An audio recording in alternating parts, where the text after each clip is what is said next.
I'm George Galloway, and I present كلمة on Mayadeen television. Here we are in London. I speak my words freely, either in Parliament, on television, here on the streets of London. كلمة means free word. That's what I speak. So كلمة is a two-way conversation. Check it out on Mayadeen television.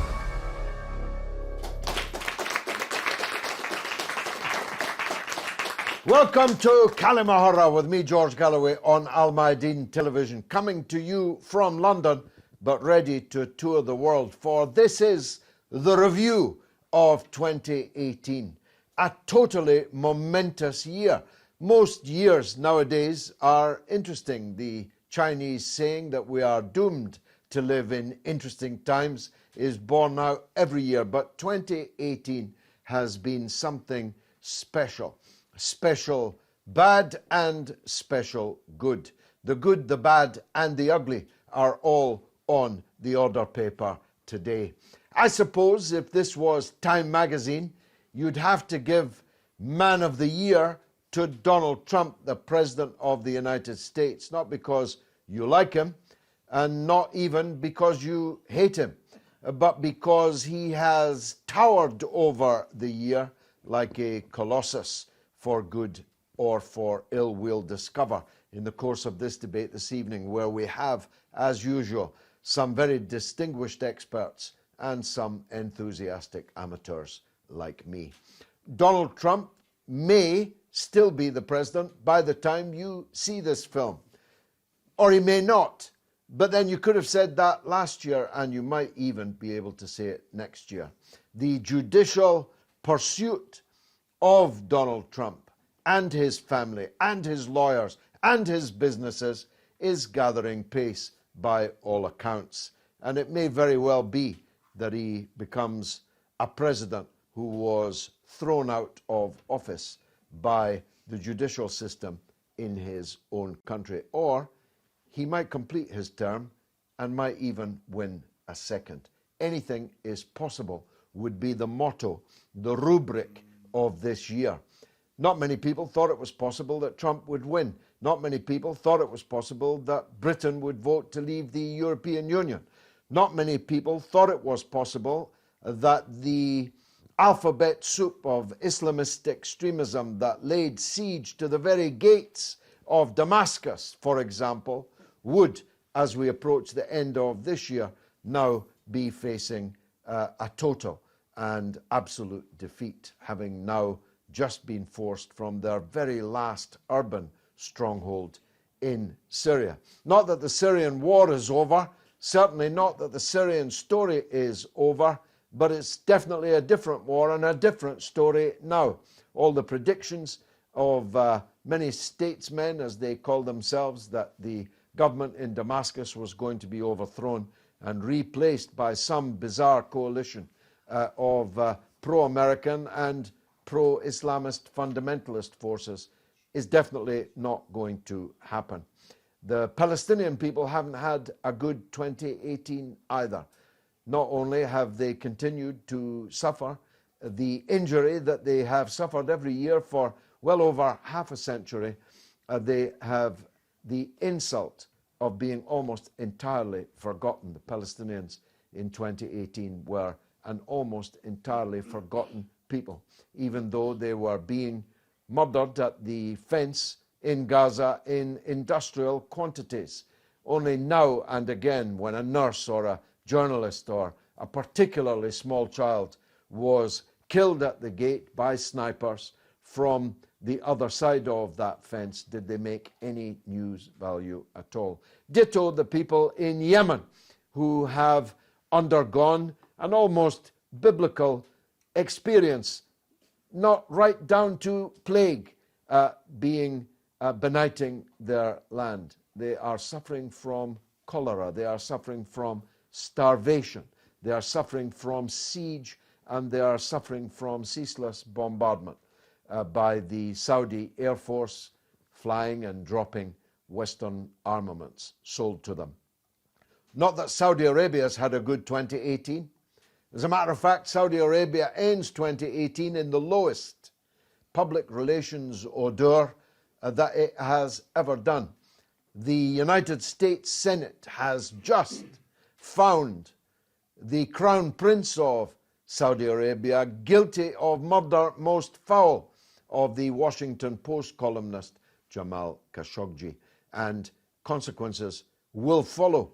Already consequences have followed. The Americans have demanded an end to the war in Yemen, though not quite loudly enough to actually bring it to an end yet. But the Yemenis have lost thousands of people in the Arab world's poorest country in 2018, as indeed in the year before it. I suppose another of the biggest stories of the year has been the ongoing confrontation between the West and Russia on the front of the Ukraine, of the Crimea, or in Syria, or on the streets of England. The attempted murder of 2 Russian citizens in Salisbury has been comprehensively blamed by the Western powers on the Russian government, the Russian state, and its intelligence service, the GRU. The 2 people who it was said were the victims of an attempted murder plot survived, but the English woman who found some of the material that the assailants had apparently brought into the country has since passed, and her partner is gravely ill. This has led to a renewed wave of sanctions and ostracism, a deep freeze in relations between the West and Russia, particularly here in Britain. There are many, many other international stories, some of them success stories, some of them not. And we're going to discuss them all as much as we can this evening. Mike Yardley, you are a former British Army officer. You're an intelligence expert. You know the world. How do you view 2018? Chaos, conflict, extremes appearing, centre ground falling away. We've seen the US midterms. We've seen an extraordinary conflict politically developing in the US. We've seen that across Europe. We've seen recently Macron's whole new image dream falling to pieces. We've seen all the stuff going on, these extraordinary things that happened with Brexit, with the referendum, people in yellow vests. What does it all really mean? I think one thing is becoming apparent, is that the old politics isn't working. And we're seeing, whether it's to the right or the left, people don't feel sufficiently well represented. But let's take an overview of this. As it happens, my son's an economist, and I was talking to him today about this, and he said, well, we're also late economic cycle. The current economic cycle's 9 or 10 years old. Usually the economic cycle's about 7 years old. Bad things tend to happen at the end of economic cycles. Now look around Europe. Look at the conflict between Italy and the EU, for example. Look at our own economy. Look at the situation we have with Brexit, whichever side you're on with that. There are some very strange things going on at the moment, and the world is changing in a fundamental way, and it's very hard to predict. You look at Saudi. Saudi's, of course, a US client state. Basically what Trump has said to the Saudi regime is this: well, don't put up the oil price, and we're not going to come after you any further for what went on with the death of Khashoggi. That's basically at the bottom line of it as I read it. All round us, though, we see unpredictable and rather scary events. And I think people are worried about it. I think they're deeply concerned and anxious about where we're going. We see the mess of Brexit. I mean, again, whichever way you look at it, you can't say it's been a great success thus far. You see what's happening with instability in the world, a return to the old Cold War. I have to say, as an old soldier, that I think that Britain, as the airstrip, the UK, or whatever you want to call us these days, is extremely vulnerable. We haven't really got enough troops. The army, theoretically, on paper, is down to something like 70,000. I suspect in reality it's less than that. If you were to look at our resources, I don't think there's going to be a tank battle in Europe again, probably not. But we've got something like 150 tanks, and I'm told 50 of them work. The Russians have got 15,000 tanks or thereabouts. So there's a huge disparity there. And Putin, who's played a blinder of a game, I mean, you look at the way he's used Syria to his benefit. He's played a great chess game. It may not be to our advantage, but it seems to have been to his advantage thus far. And you do think, where will all this lead? Will it lead to a new Cold War? Sort of. That seems to be happening a bit now. Let's hope we can talk ourselves down from that. I believe everything boils down to money. So as far as Russia's concerned, you've got the sanctions, which have had heavy impact and which they would like to see removed. You saw them as they test our airspace and they test our waters. They tested us with Salisbury, and Europe stayed together. Of course, Russia has a strategic objective to break up the European Union. People create, this creates strange alliances and ideas, because you've got the sort of the right-wing Brexiteers, if you want to call them that, and you've also got probably the Russian intelligence services who would love to see conflict in Europe because they see that as playing to their strategic advantage. But May, to her credit, after Salisbury, got all of Europe together, and they all condemned the Russian action in Salisbury, and that was quite a surprising political victory in the midst of all the mess. Let's go to Northern Ireland. I spent a lot of time in Northern Ireland. I've got a lot of friends in Northern Ireland. I've had a personal threat there many years ago. I know what the game is there. I have friends on both sides of the religious and political divide, but there are no moderates anymore. There's no SDLP. It's all, it's Sinn Féin, it's DUP. And you look at the border, I don't think there will ever be a border returning to Ireland. Nobody wants that border. So who would impose that border? EU troops? The Republic of Ireland isn't going to build a border. We're not going to build that border. Most of the people on either side of the invisible border don't want a border. So I don't think that's going to happen. So when you hear it discussed, I think there's a lot of BS in that. So let me ask next? you, because you're the military man here, Trump has announced that the United States will withdraw from the INF, the Intermediate Nuclear Force Treaty, because he says Russia has breached it. Russia denies that. Does that mean that the United States will, as happened briefly in the early 80s before Reagan and Gorbachev took a walk in the woods, that short and medium-range nuclear weapons will return to the European mainland? Which European countries would allow that? And Russia has said it will respond. That would be even worse than the year we've just had, wouldn't it? It would. And I think that there probably will be a walk in the woods at some time in the future. Meantime, wars don't always start for logical reasons. And when you have a situation where Russia is rearming in the way it is, where you have tensions increasing, and you have Trump, because of his rather bombastic, full-on style, not doing much to diffuse the situation, this is dangerous. This is more dangerous than it was. So that is of genuine concern, yeah. On the other hand, Adam Gary, you're a historian of note, but also someone very much up to date on the geopolitical stage. The Koreas, who, if we'd had this program last Christmas, we would have said was the biggest danger of nuclear confrontation anywhere present in the world, the Koreans are now in the midst of a love fest. They can't hug each other, kiss each other enough. And peace has broken out on the Korean peninsula. That's been one of the good stories of the year, hasn't it?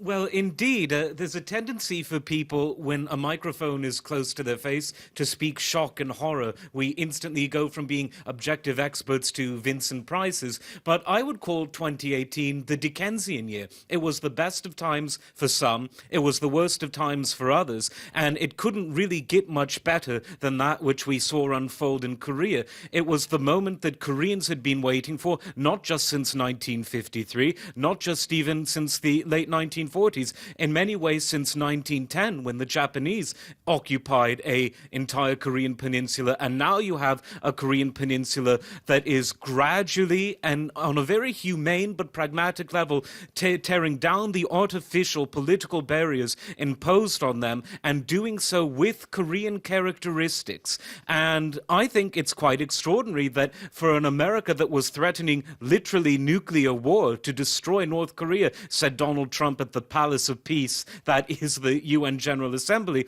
We now have the two leaders, Kim Jong-un and Moon Jae-in, taking it into their own hands while the US largely sits back and watches. In fact, Trump has admitted this. It's been going on for a while, but he recently tweeted that it's a gradual process, it's going well, and I have full faith in Kim Jong-un, the man he taunted. Let's be fair, it's to Trump's credit. It's not at all clear that a President Hillary Clinton would have allowed the Koreans to choose peace, is it? Well, a President Hillary Clinton would have been a president status quo, only worse than Barack Obama, because I really believe psychologically there are skeletons in that political closet that Obama, as someone who came in with hope and left with nope, didn't have. But with Trump, it's everything but the status quo. And in Korea, the fact that he was willing to take that gamble for personal and political advantages, most political and geopolitical calculations are, but that gamble that he took worked to the advantage of the world.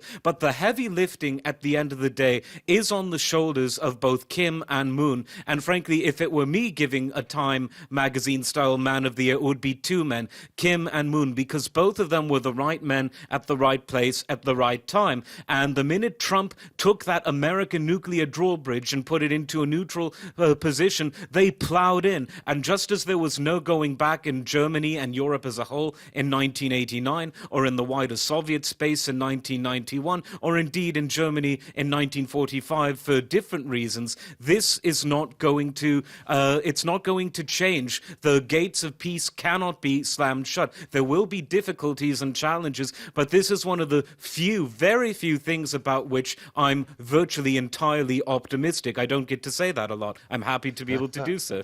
You and me both. Who'd like to join in? Madam, you know a great deal about Syria, had lived there. It's got to be said that at the end of 2018, things are looking a lot better for Syria than they did, say, 3 or 4 years ago. Yeah, Tammy Al-Kabani lived in Syria from 2011 to 2013, so definitely things are looking better. Just want to go back to what you were saying at the beginning about the Palestinian... falling off the table, yes. And I just want to... I don't think a lot of people actually realise that the Palestinians have free passage to and from Syria, have the right to own businesses, have the right to an education, and basically the right as any other citizen. Syria has always given them that right. Yarmouk camp, people are under the impression that the Syrian government was bombarding it. It was actually it was ISIS that took over there, and I've been and visited Yarmouk camp quite frequently. I think if the world keeps out of Syria and stops all the sanctions, and just going back to the Russian Cold War, if it's a cold winter this winter, then the UK will definitely be buying Russian gas. So the sanctions don't count when we need it. It's one of many paradoxes, that, isn't it? Yeah, a lot of ironies, a lot of Hypocrisy. hypocrisy. Russia, but they all buy Russian gas. Well, 2 tankers worth came last year. I mean, it saved the UK from freezing probably to death. So I'm sure once Theresa May had warmed her hands over the fire, she was then able to go back and also going back to the Salisbury, the Porton Down, and the Russians did it, poisoning 2 Russians. I mean, in Porton Down, right up until 1983, the MOD was poisoning British soldiers in gas chambers contained with sarin gas. This is for experimental purposes. And they didn't know they were being experimented on. They were told they were testing a cure for the common cold, and I know that having spoken to one of the soldiers who survived, and they still haven't had compensation to this day. Just for the international viewer, Porton Down is a military establishment, military scientific. It's had lots of names. It's no longer even called Porton Down. But it's effectively the British Institute for the Research on Chemical and Biological Weapons. And just for the international viewer. The research and usually guinea pig testing research on on former soldiers that's never recognised and never remembered on Remembrance Day. And we, the politicians will come out in force on Remembrance Day, and then just months later we'll then go out and think of another war we can do. And then on to Yemen, where people are starving and cholera is rife. Let's remember Haiti, where there was a natural disaster and then the UN peacekeepers went in and spread cholera, and it's been proven that they were the cause of that cholera spread. And now we see the same in Yemen, and people are like, oh, how is this happening, this starvation? This is all deliberate. It's part of the war campaign, which the UK has a big part of by supporting Saudi Arabia. Usually where there's a crisis going on somewhere in the world, the UK is part of it, apart from probably France, because What that's a about the little bit fact close that to home. General Mad Dog Mattis, the Defense Secretary of the United States, demanded a ceasefire and talks, and indeed he even identified where those talks should be, and he even put a timescale on it, 4 weeks. But that hasn't been kept. Why not?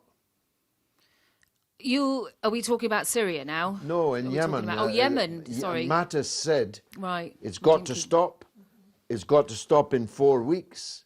And I need them around a table for peace talks. And that was at least 8 weeks ago, maybe 10. I find it hard to believe how a country that is orchestrating the war can then say, now we want peace talks. Well, all the more We've had that over and over again. When John McCain crossed the border, the late John McCain now, crossed the border into Syria, posed with the gang members of ISIS, and then they tried to tell us that the US is in there to help Syrian civilians, and then we have Mattis going in now saying, oh, we want a ceasefire. I mean, they're orchestrating the war in Yemen. They're, the starvation, where we're seeing horrific photos of children, and it's horrific.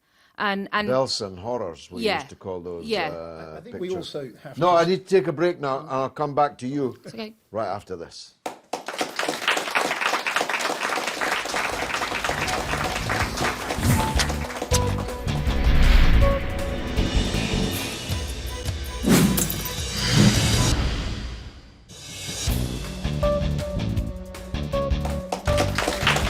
You're watching كلمة with me, George Galloway, coming to you from London, but reviewing the year and therefore reviewing the world. Mike Yardley, as a military man, I probably should have asked you this in your initial contribution.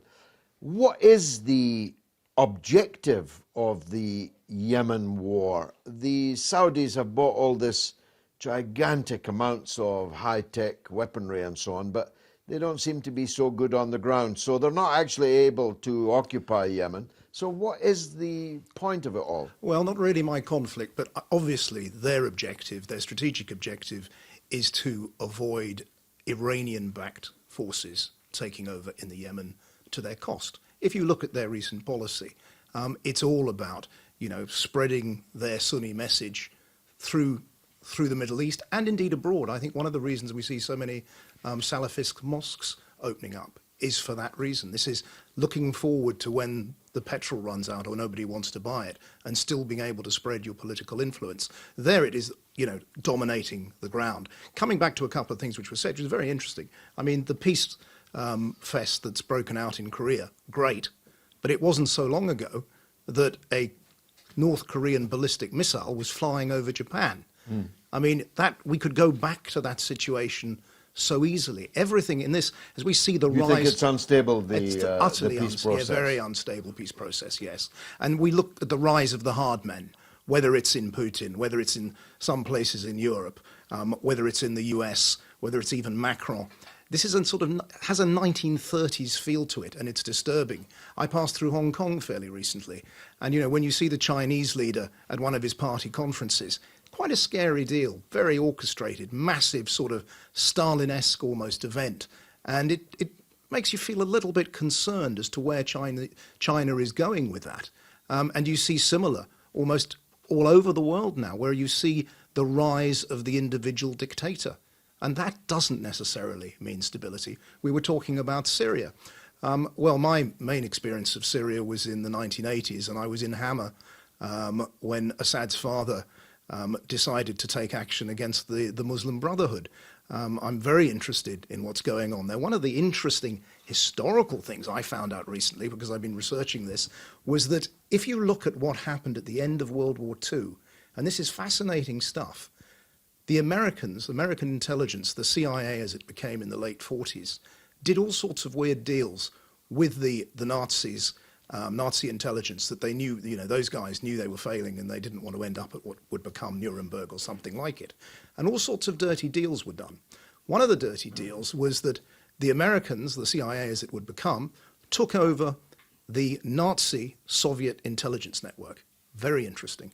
But what I didn't know was they also took over the contacts and the network that the Nazis had created in the Muslim Brotherhood. And what had happened, apparently, was the Muslim Brotherhood had been weaponized by the Nazis as a potential weapon against the British, obviously, in Egypt. And this was a big deal. And it became quite a thing up to Nasser's rule. And he chucked out many, many members of the Muslim Brotherhood out of Egypt. They went to Saudi. They were too hot to handle in Saudi. The Saudis ended up chucking them out. And that became Al-Qaeda, more or less. But this is a very, very interesting history, and it's not well known at all.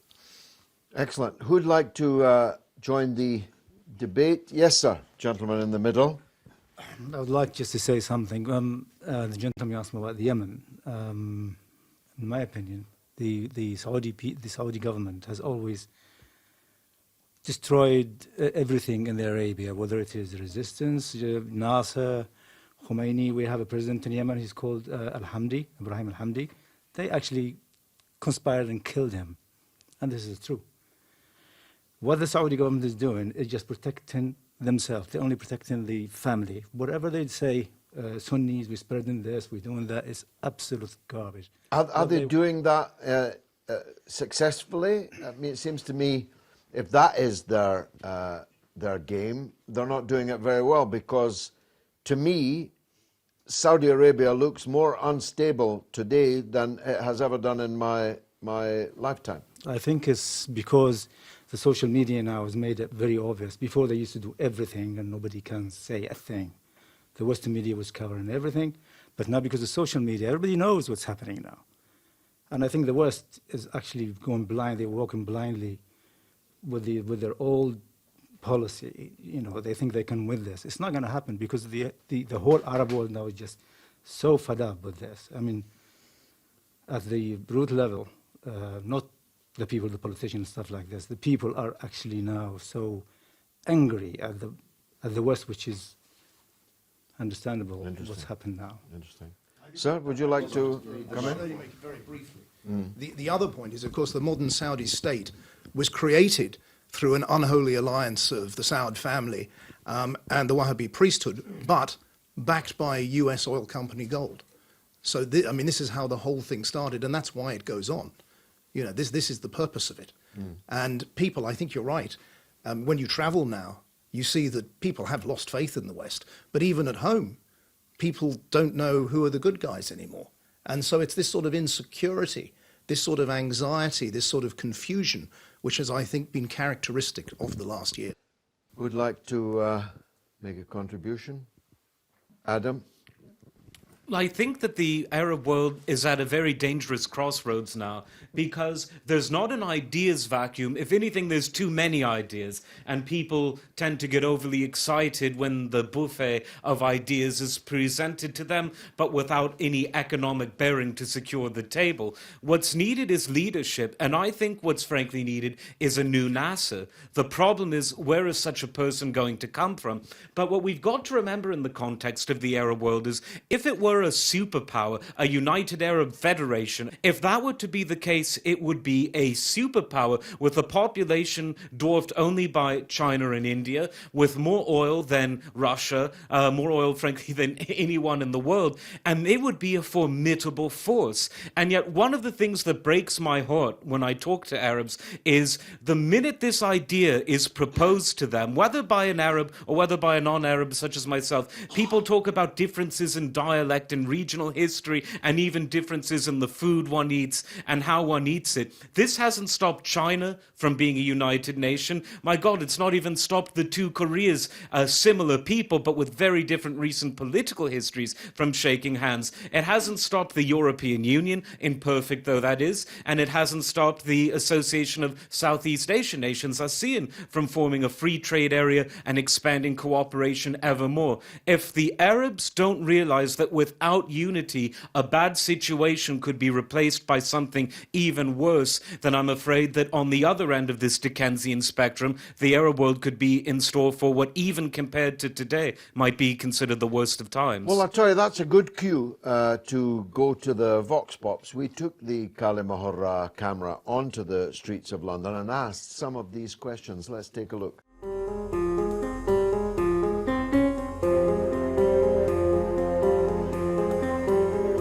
With the eradication of ISIS in Syria, do you think that things will improve there now? Hopefully, if they stop fighting between each other internally, it should go better. Less enemies you have, it should improve. Hopefully, I think the rest of the world needs to do much more to help what's happening in there, to be honest. Europe, united, and United States, everybody. Absolutely. I mean, it can only be a good thing if ISIS are disintegrated and eradicated from the earth. My word.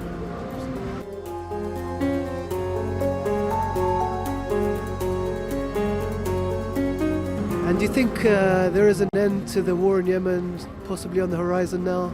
I don't know. I'm not as versed as what I perhaps could be regarding that. You can only hope. Hopefully, yes. I think we have to be together, and I don't think not helping those countries getting off the war is the answer, because that's not good. And I hope the war is over very soon for the good of everybody, living there, living here, everybody. Well, hopefully, yeah, because it's crazy. A lot of innocent people losing their lives. Kids, like, not even reaching a certain age and already dead. It's crazy, man. It's insane. So hopefully it ends pretty soon.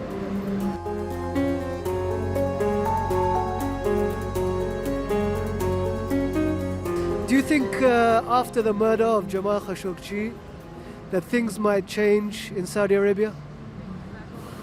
Again, I don't know, I'm afraid. It's certainly going to raise some questions, and people are certainly going to sit up and pay attention now that this issue's come about, but I don't know. Yeah.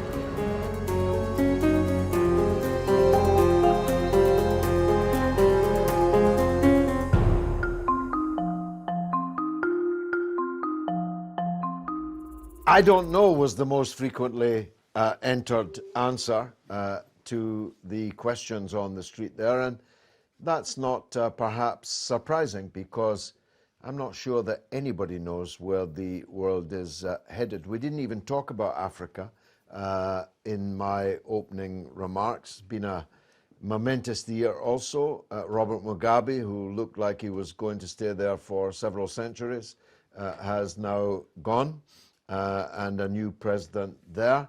There are ongoing conflicts across Africa, of course, but Africa is becoming an economic success story, not the least because of very substantial Chinese investment in Africa, which is beginning to transform the landscape, but of course posing questions about what China really wants out of Africa and how much will Africans be driving the economic development of their continent. These are all big questions. Just put up your hand if you'd like to join in. Anyone who's not yet spoken would be good. Madam, back to you. Yeah, I just want to go back to what was being said about Syria and fighting amongst themselves. I think we've seen in some of the previous conversations being had that people are aware, but there are sanctions being made on Syria over the past 7-8 years. Taxpayers' money, and millions of pounds of it, has been handed over to people that are unvetted, have no criminal background check, completely unchecked, not only the UK has handed over millions of pounds of money. William Hague was at the border with Angelina Jolie, handing over £5 million just in one go. He was too afraid to step foot into Syria, but he was happy to hand over the taxpayers' money. Until that stops as well, on top of that, we've had them bombing, ad hoc bombing. Syria is bombed quite frequently as well by Israel. I survived an Israeli bombing campaign when I was in Damascus. Goodness knows why they're continuing to do frequent. That's never covered in the news either. And people call it a civil war. Let me just expand your point, because it is an interesting point. Operation Shader, the UK's involvement in Syria, the aerial campaign, is a major deal, and the British public are not really aware of it. There have been more RAF missions flown than were flown in Iraq and Afghanistan combined. I think something getting on for 12 or 1,300 major operations. This is a huge deal, and yet we never hear about it. No. This is a hidden war, by and large, which is extraordinary. I wanted to ask you a question on the same subject. What's going to happen to all these Western and Eastern foreign so-called jihadists? I don't like to use that word, but that's what they call themselves. Yeah. What's going to happen to... They haven't all been killed, have they? And some of them must be back in our midst. Your instinct's absolutely right. What happens is, if there appears to be victory on the ground for the Syrian and Russian forces against the radicals, those guys aren't just going to go away. They're not all going to be killed. The idea isn't dead. And the people coming back as well. That is going to intensify the terrorist threat that we face. No doubt about it. It's bound to, because I mean, a lot of these terrorist attacks in Europe, and indeed here in London and in Manchester and elsewhere, are not carried out by and large by people who were there, but people who wished they were there, or their hearts were there, and perhaps even their cousins or their brothers were there. What about when those that are there come back to who have add to their strength? And who have had... The problem with terrorism's quite an easy thing to do if you have the will and the motivation. I just wanted to come back to Africa, though, because Africa's a fascinating subject. A long time ago, I travelled through Tanzania and Zambia on the Tazara Railway. That was the Chinese-built railway when China first started, getting involved in Africa. Then I travelled a lot around Africa. And what you go to somewhere in the middle of nowhere and you'd find a Chinese general store. There was a Chinese general store at the end of every dirt track. And you thought, cracking on, what are these all for? They can't make money out of the business that they're getting. And then you see, as you travel more recently, in the last 15 years, 20 years, you see everywhere there is a Chinese mining operation, logging operation, whatever it may be. Vast investment by China, particularly in anything that would be, they're looking for resources, of course, that can be useful to them. And they have played a brilliant game. And the Chinese have a great advantage in Africa. They're not white. And so, that has made it much easier for them to negotiate. And when you see what happens in Africa now, which has been transformed, particularly by the mobile telephone, you used to not be able to communicate in Africa. Now they work better there than they do here. So Africa is changing very, very quickly, and it's a fascinating. And John Bolton was just a day or two ago announcing that the United States now intends to contest what he calls Chinese and Russian influence in Africa. The problem is China brings investment and jobs, and everyone gets richer. United States involvement in Africa, indeed much like our own, is likely to be a bit more of the negative kind, don't you think? Yeah, I do, and I think the Chinese game has been a very, very clever one. I have clever people, the Chinese. We'll be right back.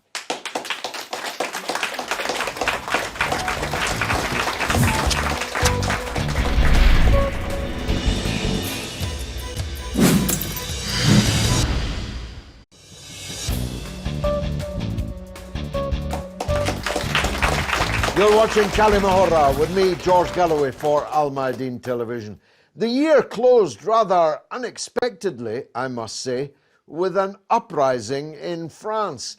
you wonder if eventually they'll storm the Bastille like they did once before, and whether President Macron wants the great hope of neoliberals and liberals everywhere might face the same fate as the Bourbons did some centuries before. Let's hope not, at least on that last point. It's also been a year of sanctions. I've never heard the word sanctions mentioned so much as I have this year. I've seen sanctions up close and personal in Iraq before the war in 2003. I know what they smell like. Sanctions are not a clean alternative to war, and yet they are showered around like confetti. It would be easier to name the countries that the United States is not currently sanctioning than it would be those that it is. Let's hear what the people thought about these subjects.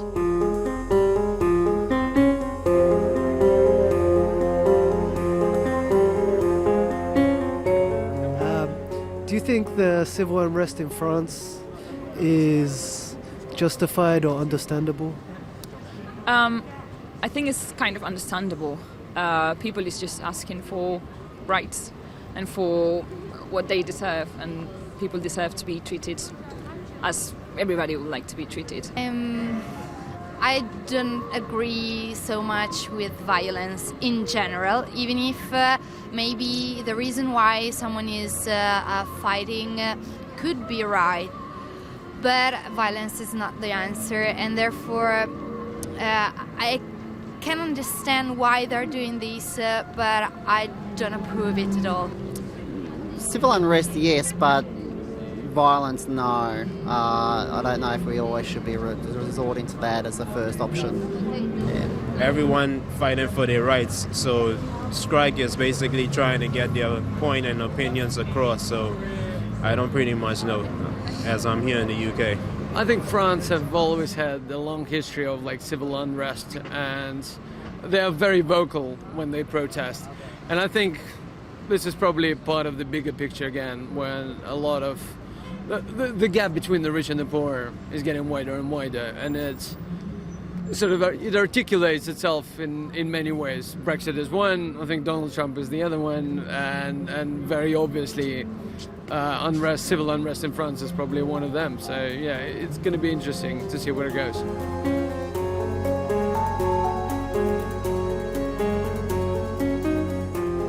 Do you think a rise in energy costs, largely due to US sanctions, will cause further unrest in other countries? I think so, and I think these protests in France will set an example, and I think people will move and will go out of their homes and just start saying, hey, we don't want that. This is just not right for the people. We don't deserve to be treated like that, and just we need to have power and we need to be able to pay for that. So people are always motivated by their hip pocket, so if people are increase on living costs, the rise, it always gets people's attention, and no doubt would have some unrest. Yeah.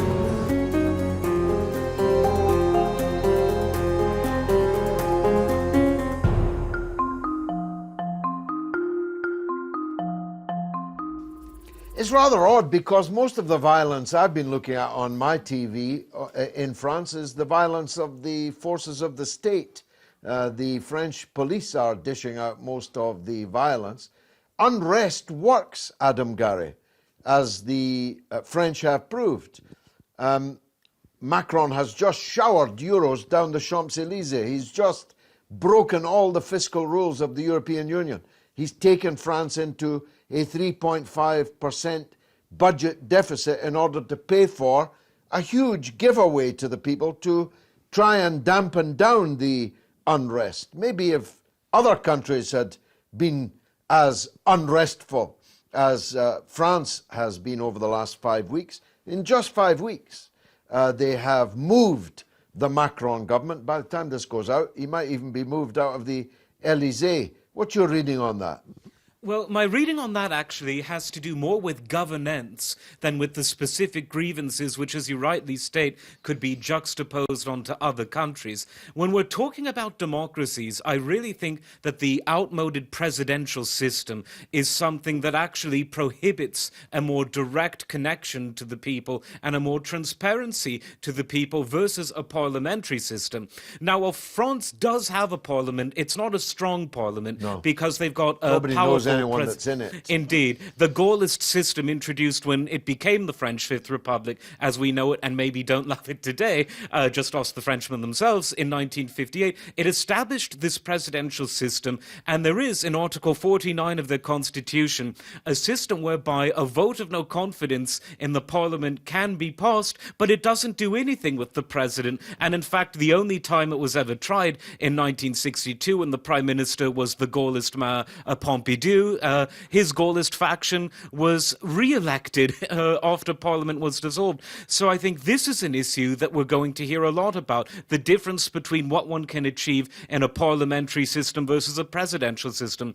There was a referendum on this very issue last year in Turkey, one of the countries which, like China and Russia, has found success with the opposite of a parliamentary system. But in most cases, a parliamentary system is in fact more effective. It's why Macron is going to serve out the rest of his term, because you can't remove a French president unless he commits high crimes that would make Bill Clinton's impeachable offense about lying about his under-desk affairs laughable. Theresa May, by contrast, will probably be gone maybe by the time this show... By the time we leave here this afternoon. It may well perhaps. be. Yeah. Let's take... no, I want to get some backbench opinion in. The gentleman there, distinguished-looking gentleman. Just wanted to follow up on the talk of Syria. Syria suffered this year, and hopefully we'll see the back of the fanatics that the Saudis and the West have imposed upon them.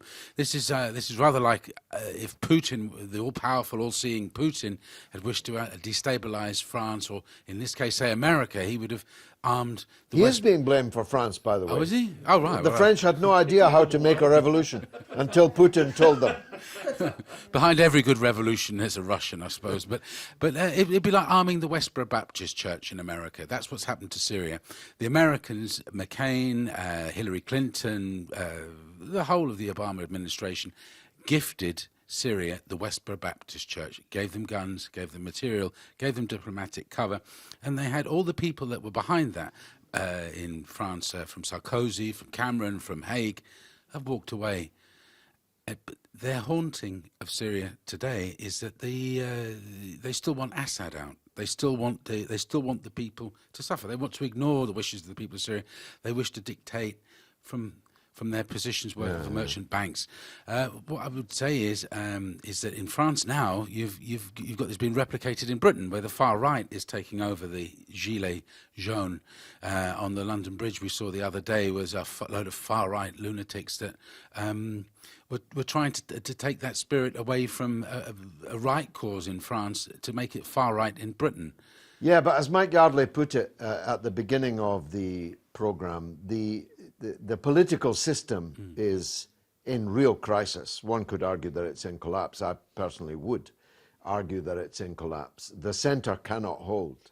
And what would have been described as extremes, I spent almost 30 years sitting on the back benches of the British Parliament with somebody called Jeremy Corbyn, who was considerably more left-wing than me, and I'm quite left-wing. And now he might be the Prime Minister of Britain soon. So these things are happening more and more and everywhere. There's also the issue, isn't there, that the traditional things that divided left and right have begun to blur. So that, for example, there are many people on the right that oppose foreign wars, oppose the Iraq war, oppose the Syrian intervention and so on. And there are many people on the left that supported those wars. So left and right are beginning to morph and blur in the traditional way. Yeah, well, we've got the shift from traditional anti-imperial wars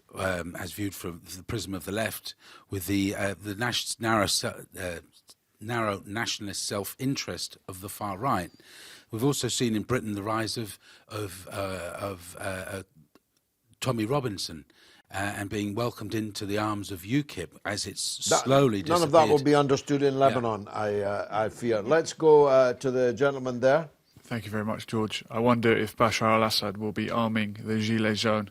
That would be fair, well, wouldn't it? Well, if you think about it, I mean, we laugh, but the logic is exactly the same. The French state is oppressing its people. I've just been looking at a video of a CRS policeman in France armed with a claw hammer. He's been videoed walking around with full kit and a claw hammer, looking for a demonstrator to pulverize with it. So the French people are rising up and the French state is clamping down.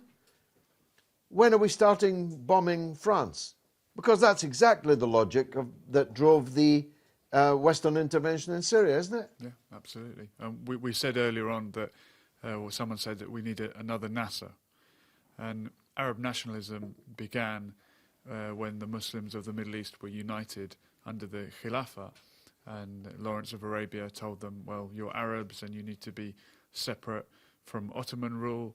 And then when Arab nationalism was prevalent throughout the Middle East, it became the opposite. And Saddam Hussein was toppled. Gaddafi, another pan-Africanist and Arab nationalist, toppled. He's toppled by Islamists. Islamists nearly toppled Bashar al-Assad, but it seems the Arabs can't unite either as Arabs or as Muslims, because the outside forces will always use the other identity. What are they, children? Well, I mean, I've had this argument on this channel many, many times before. What are you going to do? Sit and suck your argile and blame the Ottomans, blame the British, blame the French? You're not children. You're 350 million adults, from stretching from the Atlantic to the Gulf. If you want to unite, you can unite. Under any banner. Don't blame it on Johnny Foreigner. Very true. Because that just makes you seem like a child. I mean, this gentleman is quite right. I mean, Lawrence's huge achievement was bringing everyone together to that end, but he found it very, very difficult. You know, the inherent he discovered that the tensions British government he was working for was lying. Yeah, and then he turns up at the peace process half-dressed as an Arab and half-dressed as a Brit, and, you know, then loses himself at the Air Force and other things. I think the gentleman put his finger on it right. The British were in favour of Arab nationalism to break up the Muslims, and they're in favour of Islamism to break up the Arab nationalists. They're not actually in favour of either. They just want to break it up. Isn't the question, though, that we've all been talking about, whatever, you know, differences of political opinion may be, the question of 2018 is how democratic is democracy? Because it seems that our system is certainly being challenged. It's not necessarily breaking down. It looks shaky at the moment. But I think a lot of people are beginning to realise in all sorts of different places that the system, call it what you will, them, the system, government, isn't serving them as it should. And something is fundamentally wrong, that they are not adequately represented. They may send delegates to something that we call a parliament or something else, but they feel frustrated. They feel that their views are not getting through to the people that count. They think the people that are there in government, sitting on the benches, they don't trust them. They think they may have their snouts in the trough for personal gain. This is a feeling that you see across the world. Well, we have political, this lady here, please. We have political democracy, but we don't have economic democracy. And it's economic democracy that people need because they're poor, whilst others are rich.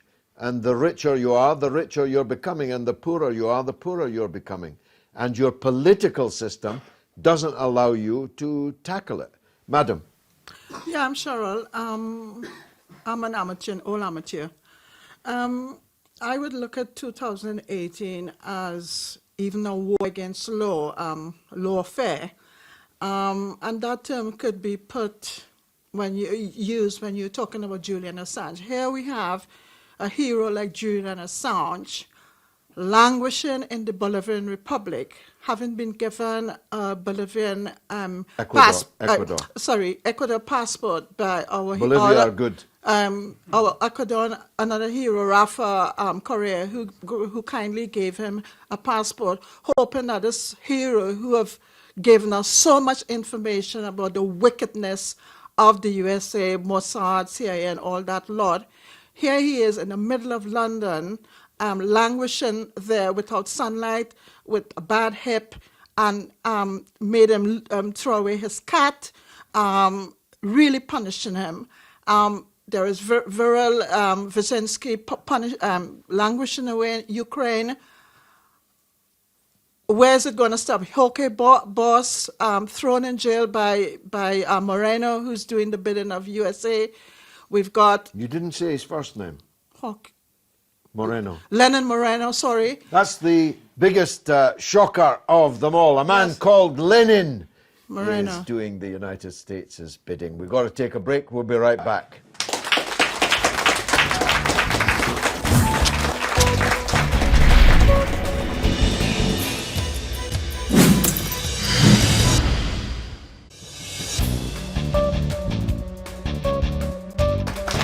You're watching كلمة with me, George Galloway, for Al-Mayadeen Television. We are discussing the year 2018, though it would take us a week to discuss even the highlights and the lowlights of that year. Madam. Okay. أولا أنا ما كنت جاهزة اليوم لأحكي بس حأحكي باختصار. بدي أقول أرجع بالنسبة للحرب بسوريا أو باليمن أو حتى الآن ما يجري بفرنسا. إذا بدنا نجي نشوف مين هو الخاسر بالحرب، أكيد الخاسر الأكبر هو إسرائيل، إن كان بالحرب بسوريا ولا باليمن، لأنه مش نحن بس بنقول هيك، حتى المحللين الإسرائيليين إذا بنتابع تحليلاتهم على القناة الثانية بنشوف إنه هن دائما بتصريحاتهم عم بيأكدوا إنه إسرائيل هي الخاسر الأكبر وإنه إيران حتكون هي الرابح الأكبر. أنا بلش بقول هيك إنه بالشعب اليمني أو بالشعب السوري عنده الروح المقاومة، عندهم حب الجهاد، يعني حب الدفاع عن الوطن. هن مش إرهابيين كما بيوصفوهم، لأنه هن مصرين على حماية أرضهم وبلدهم، فأكيد هن بالنهاية حيكونوا رابحين، مش المعتدي هو حيكون الرابح. طب ليش اليمن؟ مثل ما هلأ نحن عم نسأل هيدا السؤال، هل اليمن إنه حتوقف الحرب باليمن بعد مقتل الخاشقجي؟ طب إذا الحرب بدها توقف يعني لازم كنا ننتظر إنه يقتل الخاشقجي حتى تتوقف الحرب، وبهي الطريقة وبهي الأسلوب؟ إنه خلينا نسأل بس هيدا السؤال، إذا كان في إجابة لهيدا السؤال ساعتها بنعرف. بس أنا بقول لا، الحرب هلأ مش حتتوقف كرمال إنه مقتل الخاشقجي، لأنه في حب الثورة، حب الصمود. كمان هلأ صاروا هن متحمسين أكتر إنه هن عم بيحققوا انتصارات أكتر، فحتستمر الحرب يمكن لفترة قليلة. Madam, can I ask you, do you think there will be a war in 2019 again between Israel and Lebanon? Will there be another 2006 type confrontation? الحرب حتكون، بس أنا ما بقدر أجزم إنه حتكون ب 2019، بس حرب أكيد في حرب. يعني كل التأشيرات بتأكد إنه في حرب، وإسرائيل دايما بتهدد إنه في حرب، وبكل الأحوال نحن بلبنان مستعدين لأي حرب نخوضها مع إسرائيل، وإن شاء الله إنه نحن المنتصرين بهاي الحرب القادمة أو بغيرها. بس بعتقد حتكون الأخيرة، يعني لو صارت حرب فحتكون الأخيرة. أكيد حيكون في حرب بس مش أكيد بال 2019. It's just that there are many reports just in the last few days that there will be an outbreak of hostilities, that Israel will attack Hezbollah, and one of the Israeli ministers just said that they will take Lebanon back to the Stone Age. And when asked by a US journalist, do you mean Hezbollah or Lebanon? He said the same thing, both of them. So tension is definitely mounting on that border. Who else would like to contribute? We're reviewing 2018, but of course we're also looking forward to 2019. Adam, you had something to say, I think, about China. I think you wanted to challenge something that was said about China earlier. Well, I wanted to build upon it. You said earlier about how the mobile phone networks are revolutionizing Africa. It's also becoming an important payment system. But beyond this, any discussion about Africa's development needs to lead to the Belt and Road Initiative. Now, I could go into the 60 billion in US dollars that China gave Africa in just one go. They gave even more across Africa over 2018. But as 2019 approaches, I think we have reached a line in the sand with Belt and Road. I've always believed, as have millions of others, though we rarely get our views known outside of China and people that discuss China, but I believe that Belt and Road presents the greatest opportunity to uplift the human condition on a material basis. Just explain what is the Belt and Road Initiative, because as you just say, not that many people know about it, and yet it is truly a gigantic undertaking. It is truly. It's a global mega project. It was announced in 2013 by Xi Jinping, the president of China, and the idea is to build new physical corridors of connectivity for trade and human interaction across the continents. One of the most visible outgrowths of this thus far is CPEC, the China-Pakistan Economic Corridor, which goes in from the China-Pakistan border all the way down to the port city of Gwadar in the south, in the Baluchistan province of Pakistan.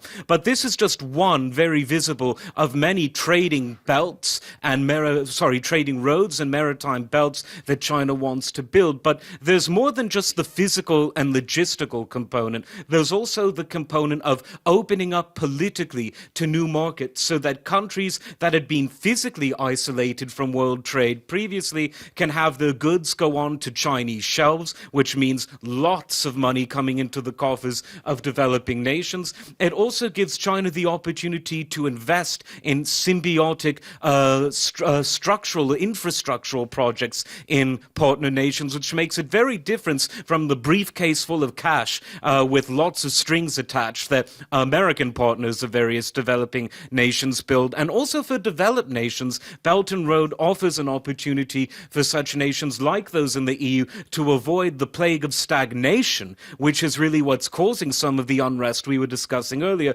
and to help create new avenues for both imports and exports. So it's a highly ambitious project, but all of the naysayers who have tried to traduce China's achievements since 1978 in particular, when Deng Xiaoping opened up China to market socialism by saying, I don't care if a cat is black or white, so long as it catches mice. When he made that statement, 88% of Chinese were in legally defined poverty, so far as the UN defines it. Now that number is below 2%. By the end of 2020, it's projected to go to 0%. Underestimating China is, in my view, a fool's game, although maybe not too foolish, because one can make a lot of money in certain countries or even get appointed Secretary of State in some countries for doing it. But I believe that as this year closed and the CFO of Huawei, the biggest smartphone company in the world, a Chinese company, took over from Apple, the American company, earlier this year, her arrest in Canada, her kidnapping on purely politicized charges, now gives Belt and Road not just a moral component in a material sense, but in a metaphysical sense, because America has shown that it's willing to use its might, the might of its intelligence services, of a politicized Justice Department, and indeed its military to thwart the progress of nations that are voluntarily engaged in the bilateral partnerships throughout Belt and Road.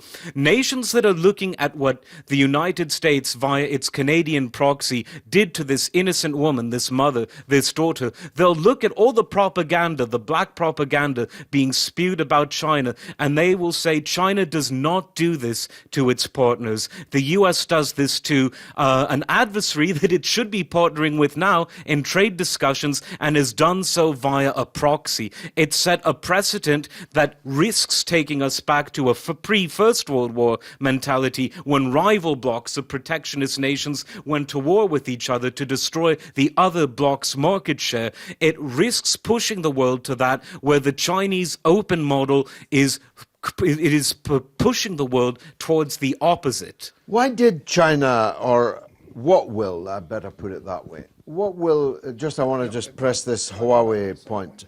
What is China going to do about this act of international piracy, for that is what it is? It's like the SFO of Apple being seized at Russian demands at Finland airport. Indeed. It's a remarkably brazen act of brigandry. What is China going to do about it?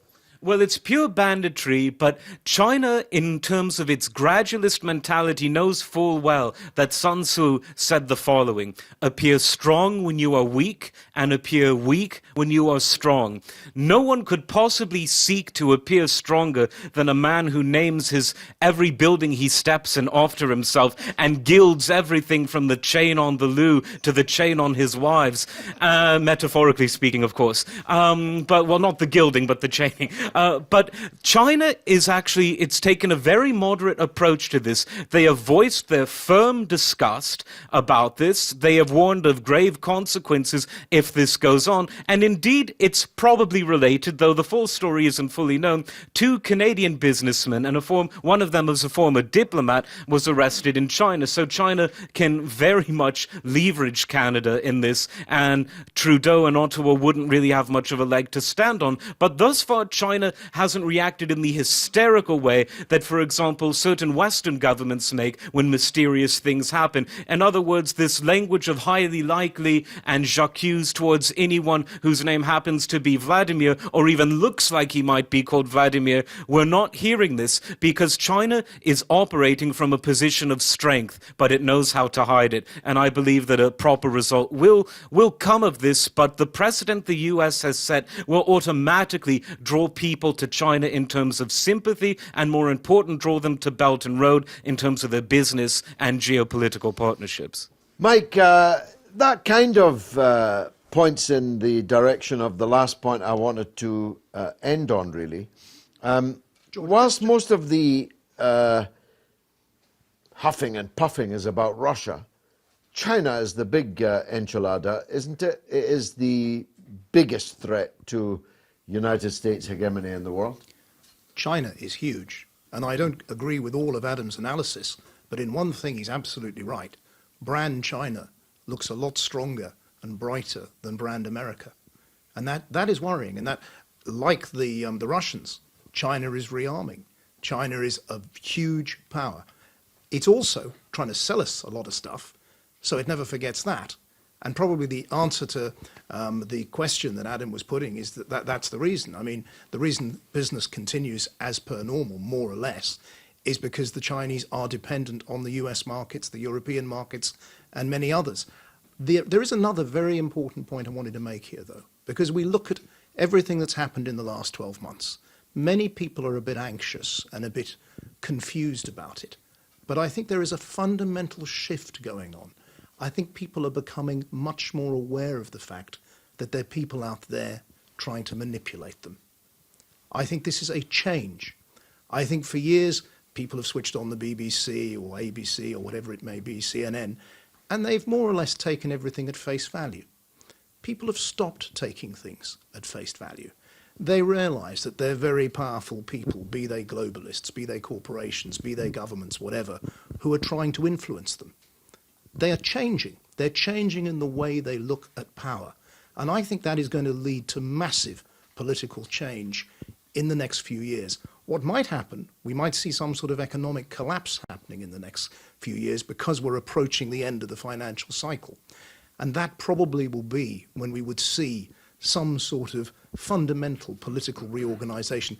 We can only speculate. We can only guess what form it might take. But one thing I'm quite sure, we ain't seen nothing yet. Big changes coming. That's a very good point to end on. We ain't seen nothing yet. It's true at the end of every year. It's perhaps more true at the end of this than of most years, because most of the actors and most of the events that have made 2018 so interesting are still, at the time of recording, in their seats, atop their horses, with their lances still in their hands. Whether they will be this time next year, let's hope we're all back together again and still here in order to discuss it. It's been marvellous for me. I hope it was for you here on كلمة حرة.